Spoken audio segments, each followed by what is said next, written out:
My name is Lakeisha Daniels. I'm 27 years old. And this is the story of how my sister broke my rib, my mother told me not to call the police, and how I turned the silence they fed me into the loudest stage they never saw coming. It happened on a Thursday night in late November, just after Thanksgiving. The kind of night when the house still smells like reheated stuffing and tension. I was standing in the kitchen, barely breathing, my back against the fridge. Nicole, my older half-sister by 2 years, was yelling about some missing earbuds I didn't take. I kept saying I didn't touch them. She didn't care.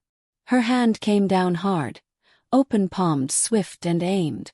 Not at my face this time but low across my side. She shoved me back into the fridge door with such force that I heard a sharp pop in my ribs. My knees buckled. I hit the floor. For a moment I couldn't breathe. Everything blurred, sound, light, air. I clutched my side as I gasped, trying not to scream. Mom didn't even come into the kitchen.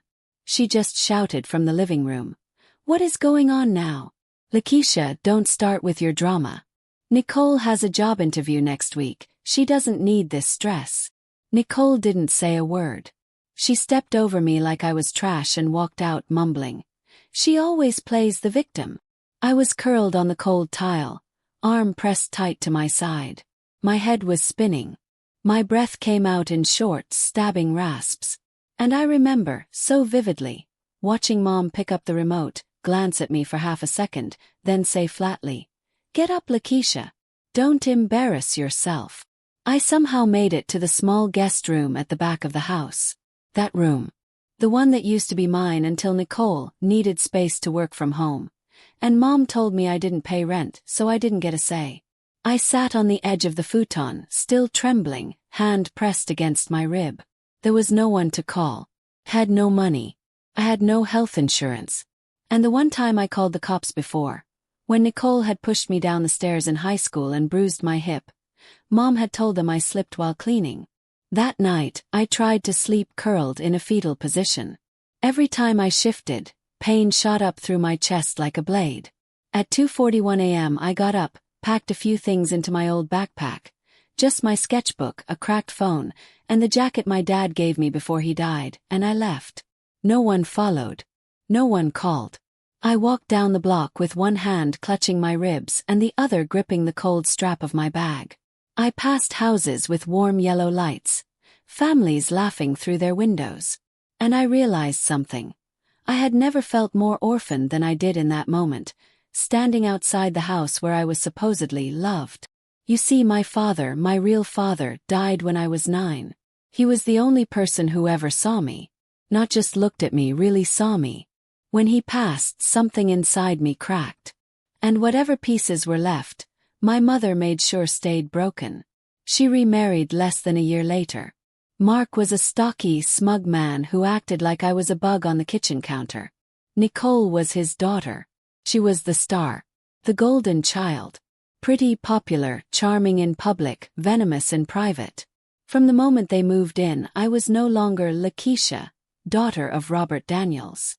I was the other girl, the inconvenience, the burden who got told, "Why can't you be more like Nicole?" I kept my head down through high school. I studied hard.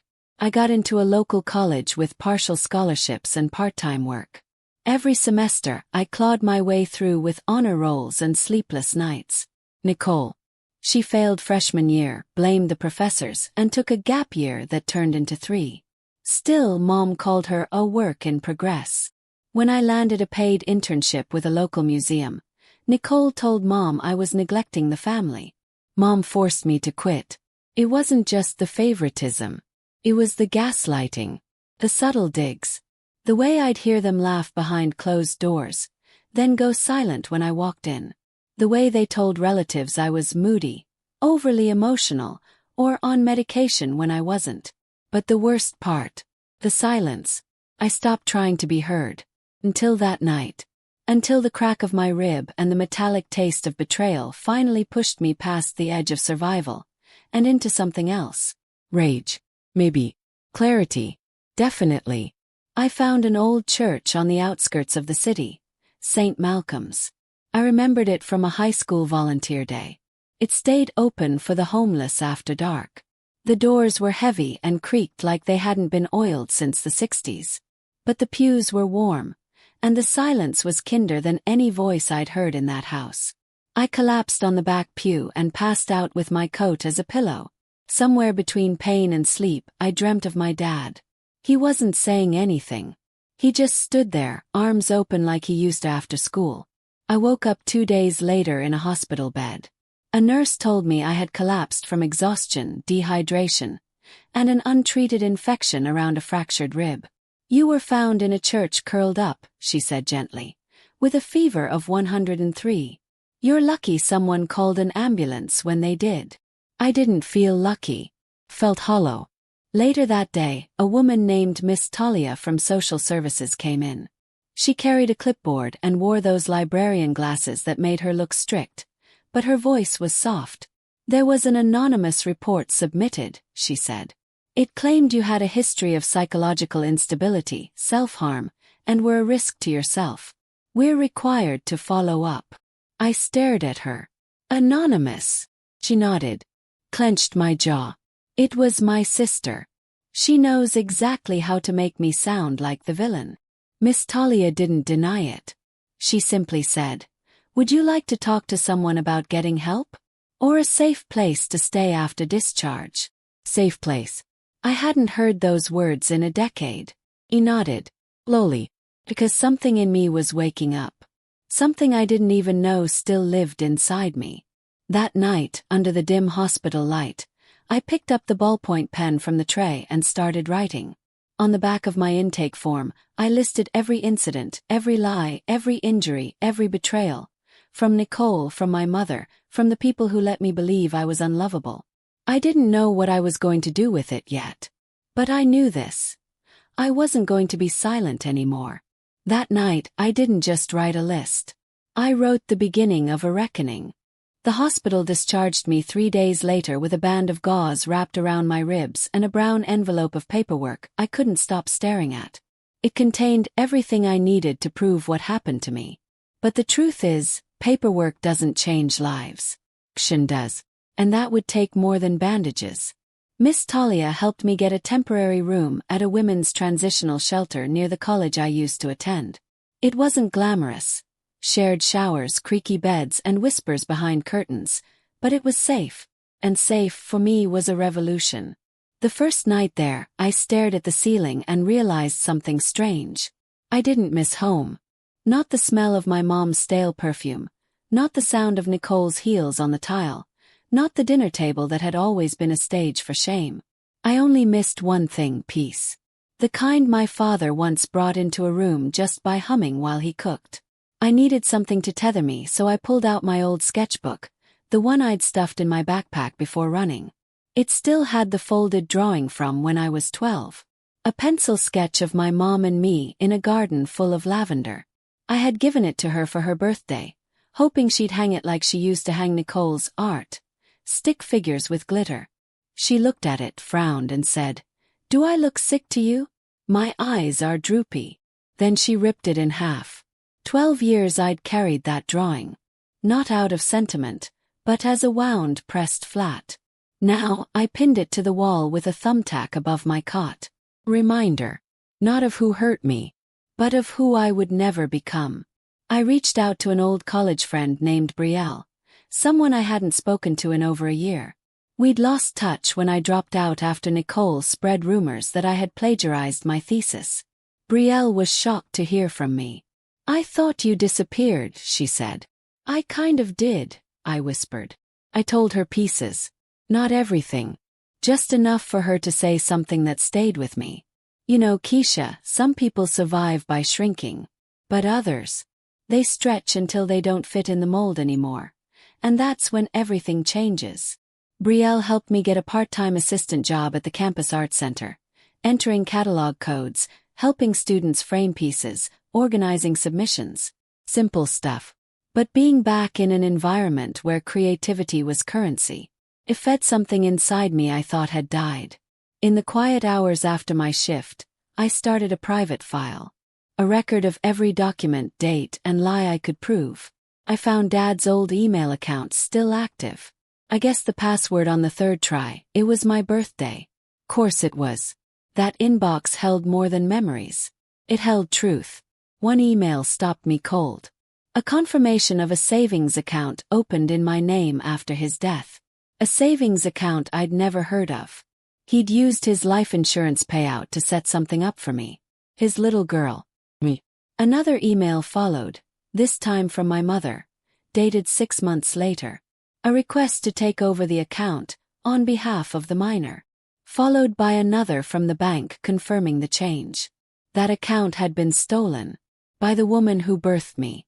By the woman who told me she couldn't afford to send me to art school. I printed every email. I took them to Community Legal Services, the place Miss Talia had mentioned. A junior attorney named Evan took my case. He wore glasses, had a nervous laugh, and read through my paperwork like he was scanning a crime scene.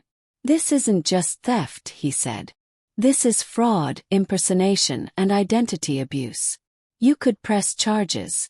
He nodded. Not because I understood all the legalities, but because for once, someone didn't look at me like I was crazy. "Do you want to move forward?" he asked. I looked down at my wrapped ribs. "Yes," I said. "I've stayed still long enough." We filed an official inquiry with the bank. I submitted a handwriting sample to compare against the supposed beneficiary change form, and we requested surveillance footage and signatures from the original transaction if any existed. Within 2 weeks, the bank responded. The signature used to reassign the account wasn't mine. The notary listed had no record of certifying the document that day. The legal guardian listed, Mark, my stepfather, was not authorized at the time to act on my behalf. It was airtight. I had proof that they stole from me. Evan asked if I wanted to go to court. I said, yes. But not yet. 'Cause there was something else. Nicole. The girl who once deleted my scholarship acceptance email. The girl who sent fake messages to my boyfriend from my phone, ending my one shot at love in college. The girl who read my journal, twisted my words, and got me put on a 72-hour psych hold just before midterms. Nicole had just applied for a high-profile position at a marketing firm that worked with mental health campaigns for teens. She'd used my community project, something I designed during undergrad called Unmuted Voices, as her own experience on her resume. I knew because she bragged about it on LinkedIn. She even used my tagline, "Not every bruise is visible." I had the original copyright registration. The original professor's email confirming I submitted the project. Photos from the first campaign poster with my signature at the bottom. She stole my father's money. Now she was stealing my story. That's when I knew. This wasn't just going to be about getting back what was mine. This was going to be about taking away the illusion she built from my pain. Because Nicole had spent her life borrowing pieces of me. My light, my strength, my silence, to look whole. It was time to let the world see her without the mask. And I wasn't going to shout. I was going to show. Piece by piece. 2 weeks after filing the legal documents, I sat behind the dusty reception desk at the campus art center, watching Nicole's world start to unravel one seam at a time. It didn't happen with fireworks. It began in silence. My favorite weapon now. I received a short email from the hiring manager at the Atlanta-based media firm Nicole had applied to, Laura Jenkins. She was one of the directors I briefly interned under back when I was still fighting to hold my life together. My email had simply asked, "Would you like to verify the involvement of a claimed co-founder of the Unmuted Voices campaign?" I attached everything: creation dates, approval letters, design drafts with metadata timestamps, even a grainy photo of me standing in front of the campaign banner with my name clearly visible.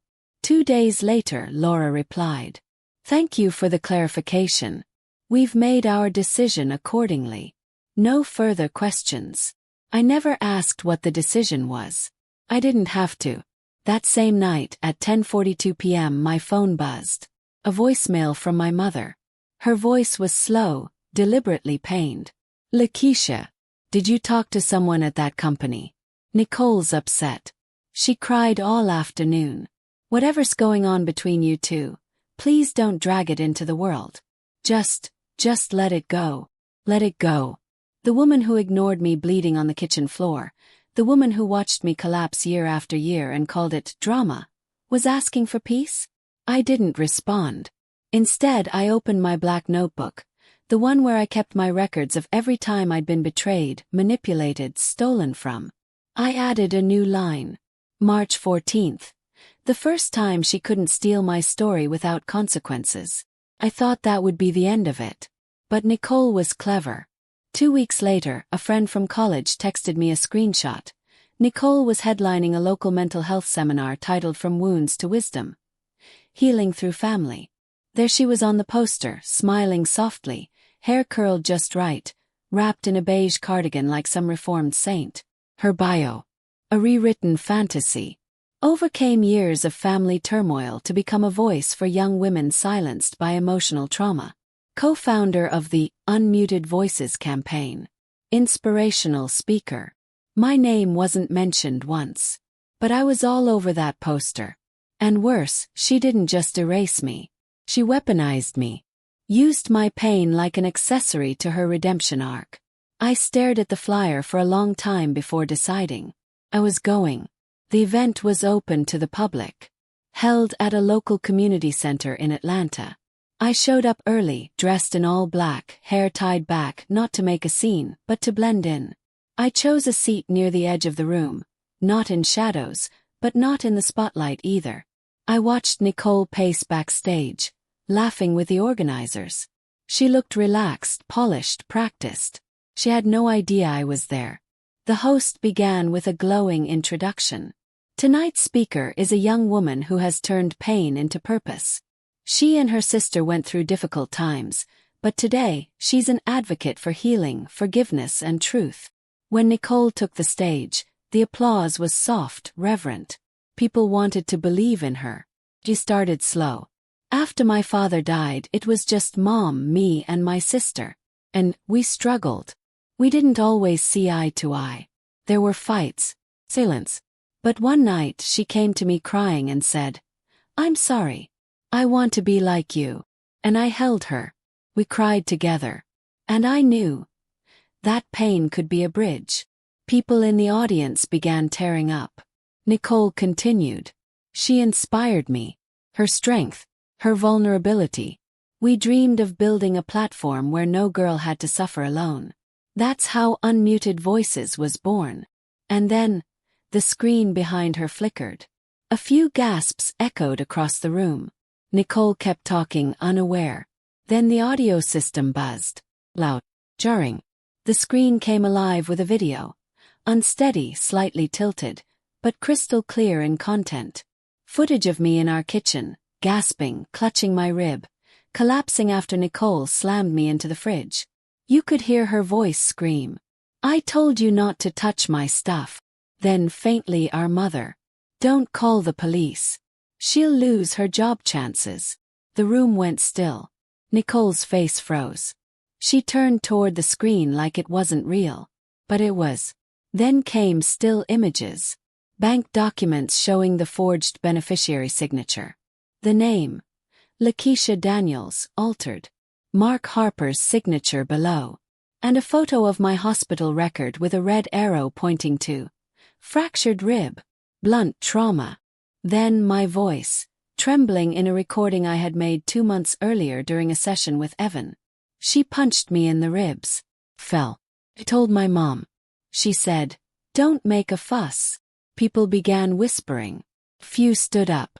An organizer stepped onto stage and whispered into Nicole's ear. Her face went ghost white. Someone in the front row muttered, "And she's qualified to talk about healing?" Nicole tried to speak. Her mic slipped. She bent to grab it but stumbled. No one applauded. No one reached out. The host cleared her throat and said softly, "We're taking a short break." But no one came back. I walked past the crowd. Controlled. As I passed the registration desk, a volunteer asked, "Are you her sister?" I looked her dead in the eyes and replied, "I'm the person she borrowed a voice from to tell her story." Then I stepped out into the air. The breeze was warm. And for the first time in years, it didn't hurt to breathe. I didn't turn on my phone for 2 days after the seminar. I knew what would be waiting. Calls, messages, desperate justifications, tears that didn't belong to me. I wasn't interested. When I finally powered it back on, the screen lit up with 23 missed calls. 20 were from my mother. 2 were from Nicole. 1 was from a number I didn't recognize but somehow knew. Only one voicemail was left. My mother's voice, tight, controlled, practiced. A masterclass in manipulation. Lakeisha, sweetie. I'm sorry for calling so much, but we need to talk. Just the two of us. What happened at the seminar? It didn't have to be public like that. You've hurt people. You're hurting yourself. We're still family. You need to stop acting like we're your enemies. You're better than this. She didn't mention my rib. She didn't mention the theft. She didn't ask how I was. She was only afraid now, because the silence she'd once counted on was gone. I closed the voicemail and deleted it without listening to the rest. That same evening I received an email from Evan, my attorney. The subject line read, "Formal filing confirmed. Daniels versus Harper Estate." Inside, a full outline of the case. Financial fraud by forgery. Identity theft. Unauthorized withdrawal of funds from a minor's account. Physical assault with medical testimony. Emotional abuse backed by audio and written records. I read each charge slowly, like I was reading someone else's story. Then I read them again. Whoa. This was my story. Finally written without edits. No filters. No distortions. This wasn't revenge. This was reclamation. 2 days later, Mark, my stepfather, texted me for the first time in over 5 years. No greeting. No punctuation. "Fine. You want war. I've got lawyers. I've got money. You'll lose more than you gain. Think about it." I didn't reply. I forwarded the message to Evan. He called immediately. "Lakeisha. This reads as intimidation. Are you sure you want to go all the way with this?" I didn't hesitate. I've never been more sure of anything in my life. What happened next was the kind of chain reaction I could never have orchestrated, only witnessed. Evan's team tracked down the notary who had supposedly certified my signature when the account was transferred. The name was Richard Noland, a freelance notary from Savannah who had retired to South Carolina. Called him myself. "Mr. Noland," I said carefully, "you signed a document when I was 18. It transferred the beneficiary rights of a minor's insurance account. Do you remember that?" Then he said slowly, "You're Robert Daniels' daughter, aren't you? He was a good man. I remember him." My throat tightened. "Yes," I whispered. "I remember Mark Harper bringing the paperwork. Said it was for tuition. Claimed you were unavailable. Your mother had signed off." I didn't ask many questions back then. But I remember thinking, that signature didn't match the one I'd seen on other documents. I swallowed. "Would you be willing to put that in writing?" Another pause. Then, firm and solid. "Yes." 1 week later, Evan handed me a notarized affidavit from Richard Noland that included one crucial sentence. I was not aware at the time that the individual signing on behalf of Lakeisha Daniels was not legally authorized to do so.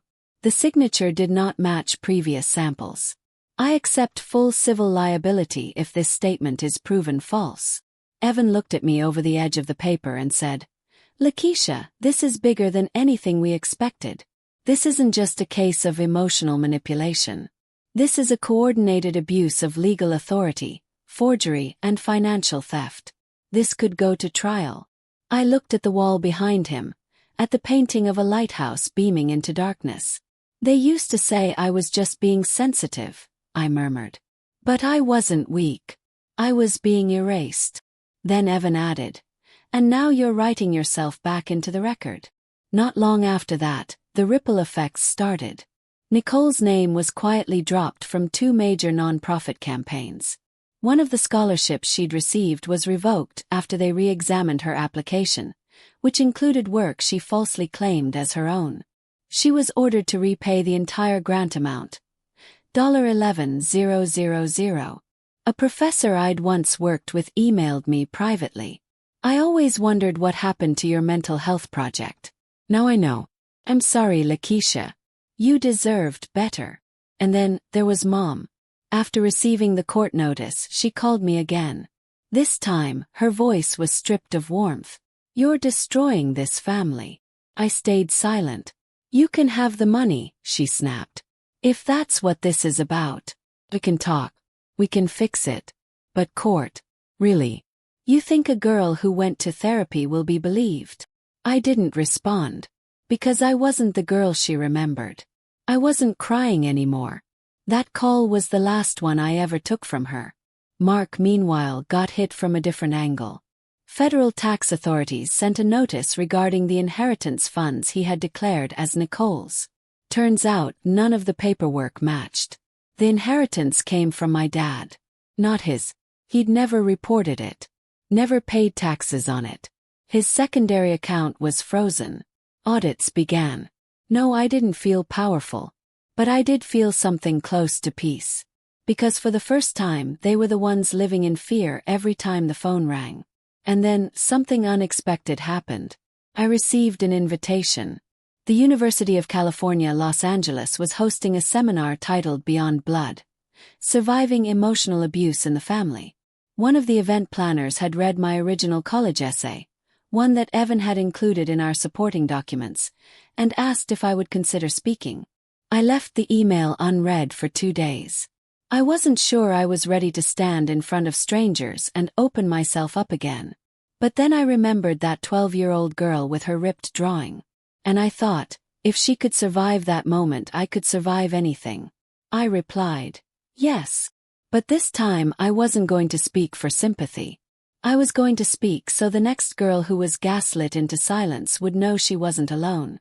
When I walked onto the stage at UCLA, I didn't feel brave. Felt exposed. The spotlight was warmer than I expected, soft against my skin. The room was full of strangers. Students, professors, counselors, a few journalists. All waiting to hear a story they didn't know had once nearly broken me. I adjusted the mic with trembling fingers and looked down at the podium. My printed speech sat there, crisp, rehearsed, safe. But as I opened my mouth, I knew I wasn't going to read it. Instead, I looked up and told the truth. I used to think silence made me stronger. That if I just endured a little longer, stayed a little smaller, everything would be okay. That if I behaved right, worked harder, cried quieter, maybe someone would finally believe me. Took a breath. No shaking this time. But the truth is, silence doesn't make you strong. It makes you disappear. I shared pieces. Not names. Not lawsuits. Not Nicole. Not my mother. Just the feeling of waking up every day in a house where love had terms and conditions, where your pain was too inconvenient to be acknowledged, where your voice didn't matter unless someone else wanted to borrow it. I spoke for 20 minutes. I ended with one line. I didn't want revenge. I just wanted to live without apologizing for being here. When I stepped off stage, the applause wasn't thunderous. It was real. And afterward, a student, probably 19, approached me with red-rimmed eyes. She didn't say much. Just, Miss Lakeisha, I'm the first in my family to go to college. But every time I go home, I feel like I'm betraying them for wanting more. I squeezed her hand. You're not betraying anyone, I said. You're refusing to betray yourself. 1 week later, that speech was posted on a women's mental health YouTube channel. The views climbed fast. Quietly viral. Not explosive. Just steady, like a tide pulling truth into the light. People started calling me something I never thought I'd be. The girl who didn't go quiet. And that name. I wore it like armor. Back in Georgia, the fallout intensified. Nicole deleted her social media accounts. Her job prospects began drying up. Quietly, painfully. No press, no scandal, just opportunities that stopped calling back. The media company in Atlanta officially blacklisted her after discrepancies were confirmed in her resume. The non-profit she was scheduled to keynote for issued a vague public statement. We were misinformed. Meanwhile, my mother received a formal audit letter from the state's Financial Crimes Division. Turns out, she had accessed not just my father's account, but 2 education grant disbursements meant for me between 2013 and 2017, each time forging my electronic signature. The total misused: $48,300. Evan placed the report in front of me and said, "If we push this, there's a real chance of prosecution." I didn't flinch. Because what they stole wasn't just money. It was time. It was trust. It was years of peace I'd never get back. I wanted the record to reflect the truth. And so I said, "Push it." Then, one morning, I received a handwritten letter. No envelope. No return address. Just my name. Lakeisha Daniels scrawled in slanted cursive on the front. I recognized the handwriting immediately. Nicole. The letter was cold. "I didn't think you'd go this far. You know how fragile Mom is. You could have destroyed her. You know our family has limits, but you chose to cross the line. You could have called. Instead you lit a match. You don't understand what you've done." She signed it. "Nicole Harper, your sister." That part made me laugh out loud. I folded the letter carefully, walked out to the little fire-safe bowl I kept on my patio, and set it on fire. I watched the flame eat each word until all that was left was ash. I didn't need her apologies. I didn't need her explanations. I didn't need her to admit anything. Because I had already reclaimed everything she ever tried to steal from me. My story, my voice, myself. The next day, I pinned something to the corkboard above my desk. Not her letter, but something older, torn and faded. A pencil sketch from when I was 12. The one Mom had ripped in half after saying she looked sick in the drawing. This time I didn't try to tape it back together. I pinned it as is, cracked edges and all. Then I took a blank sheet and drew a new one. But I didn't draw 2 people this time. Just one. A young woman, sitting alone beneath a lavender tree, a sketchbook open in her lap, sunlight falling across her shoulders. No one beside her. And yet, she wasn't lonely. She was free. 3 months after the seminar, on a warm June afternoon, I opened the doors to my first solo gallery show. I'd found a quiet space in Santa Barbara. Small, white-walled, tucked between a bakery and a bookstore that smelled like leather and lavender. I'd painted the floor myself. Concrete, unpolished. Just like the memories that lived in my work. The show was called Unlabeled. I didn't name any of the pieces. Because for years, others had tried to label me. Sensitive, dramatic, unstable, ungrateful. Every time I spoke up, they said I was breaking the family. But no one talked about how the family had broken me. Now, I didn't need titles to prove the pain was real. It was all there, in the canvas.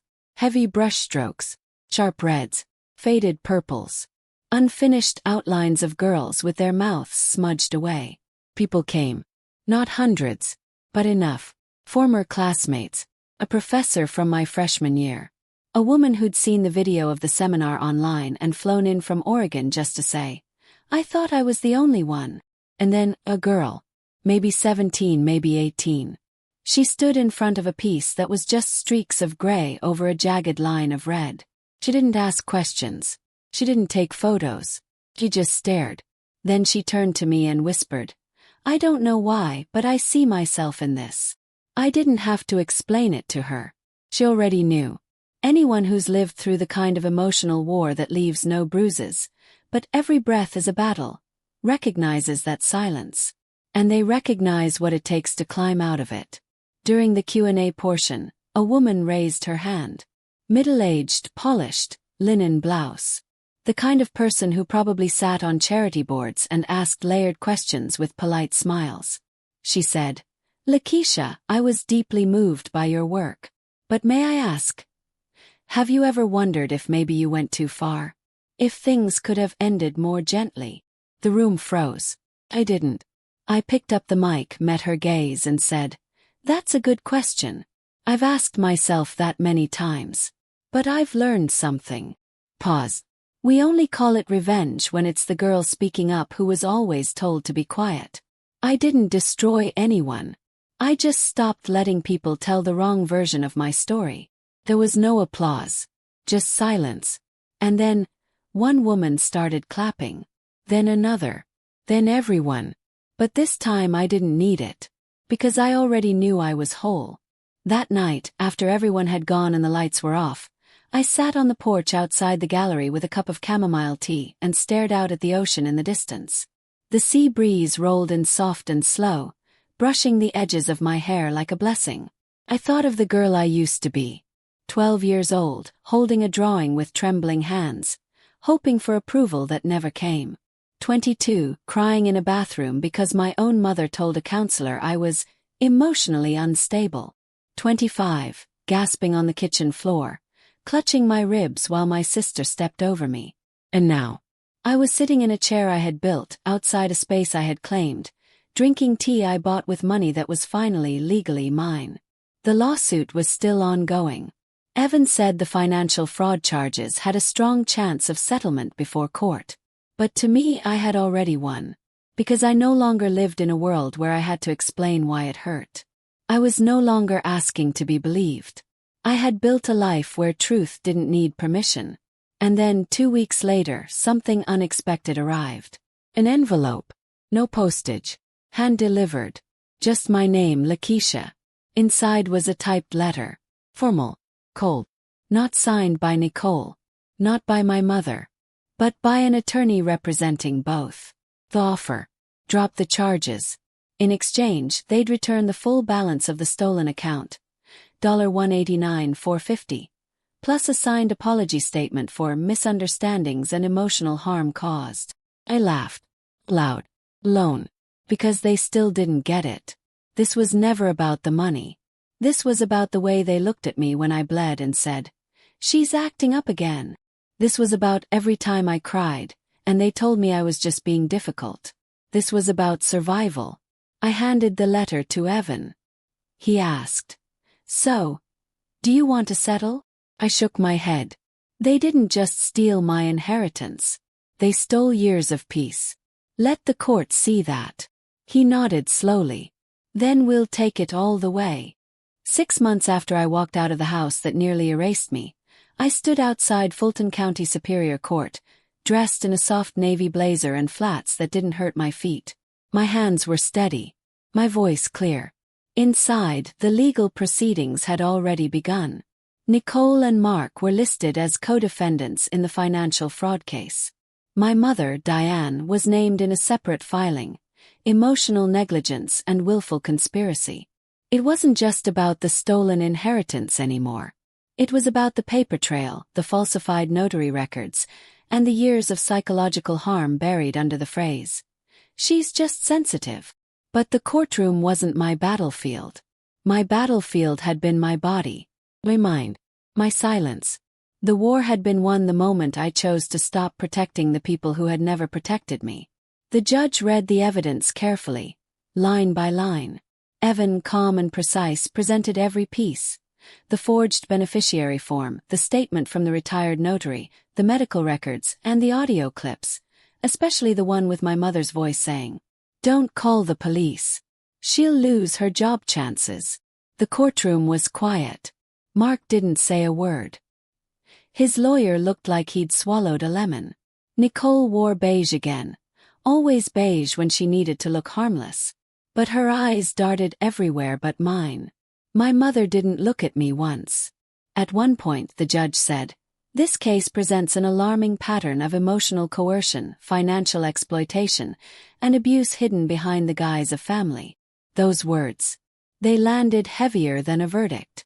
And when it came, weeks later, the court ruled in my favor. Nicole was ordered to repay all scholarship funds obtained using false credentials, totaling over $28,000. She was also barred from applying to any non-profit or government-funded organization for 5 years due to fraudulent behavior. Mark was fined and placed under IRS investigation for back taxes on the funds he had hidden and misused. And my mother. The judge didn't send her to prison. But she was forced to issue a public apology, one that had to be printed and distributed in a statewide family advocacy bulletin. It was short, cold, and feeling. But I didn't care. 'Cause it had her name, her signature, and the words, "I enabled harm. I ignored truth. And I am sorry." That was enough. 3 months later, the Silent No More Fund launched officially. I used a portion of the recovered inheritance to set it up. A small, renewable scholarship for students who had been emotionally disowned by their families. For those who dared to leave, to speak, to exist outside the roles they were forced into. The fund didn't have a big team. No massive foundation name. Just a website, mission, and my promise. You are not broken. You are breaking free. Each month, I wrote a letter to the recipients. Sometimes I'd sign it as Lakeisha Daniels, founder. Other times I'd just write. To the one who dared to walk away. You're not alone anymore. The impact grew slowly. Organically. No flashy headlines. Just truth passed hand to hand like a secret only survivors understand. One fall morning I received another letter. No return address. Handwritten again. It wasn't from Nicole. It was from someone who had attended that UCLA seminar. I don't know you, but I saw your video. I left home 2 months ago. My mother still tells people I'm mentally unstable.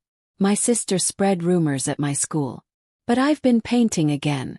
I even sleep through the night sometimes. I just wanted you to know.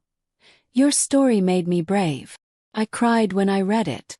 Not the loud, broken kind of cry I used to have curled on the bathroom floor, but the kind that comes when you finally feel seen. The kind that says, I made it. Years from now, maybe someone will look at one of my pieces, something abstract, harsh, full of reds and grays, and ask, why don't you paint happy things? And I'll tell them, I do. This is what survival looks like. Because surviving is not just about escaping pain. It's about building something so strong from the rubble that no one can pretend the damage never happened. Sometimes people ask me if I ever speak to Nicole anymore. The answer is no. But I did receive one last message from her. An email. Subject, just tell me why. Message. You were supposed to be the quiet one. Why couldn't you just let me have it? You didn't even want the spotlight. You were never the strong one, Lakeisha. It was. Until you ruined everything. I never replied. I didn't need to. Because the truth is, I never ruined anything. I simply turned the lights on. And when people live in lies, the truth doesn't have to scream. It only has to shine. The last painting in my next gallery show will be a simple one. A girl under a lavender sky. No faces. No labels. Just an open sketchbook in her lap. And the words carved into the canvas beneath the frame. For the one they tried to silence. Because staying quiet isn't maturity. Speaking up isn't destruction. And sometimes the only way to save yourself is to finally let the whole world hear you. If you've ever been told to stay quiet to keep the peace, this story is for you. Bite, paint, scream if you have to. Because silence doesn't heal, it hides. And healing begins the moment you reclaim your voice. Subscribe to Revenge Echoes for more powerful stories like Lakeisha's. Share this video. Someone out there is still trapped in silence, and your voice could help them break free.